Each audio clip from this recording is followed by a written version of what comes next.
వచ్చినట్టు నువ్వుంటే చూడవా.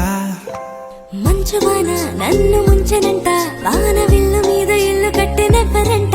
ఈ లోకమంతా నిన్ను చూసినంట, ఏ దిష్టి నిన్ను తాకకుండా ఇంటిలోనే దాచుకుంటా. రంగు రంగు కారు నుండి తొంగి తొంగి ఒక్కసారి చూస్తున్నా ఏంటిలా.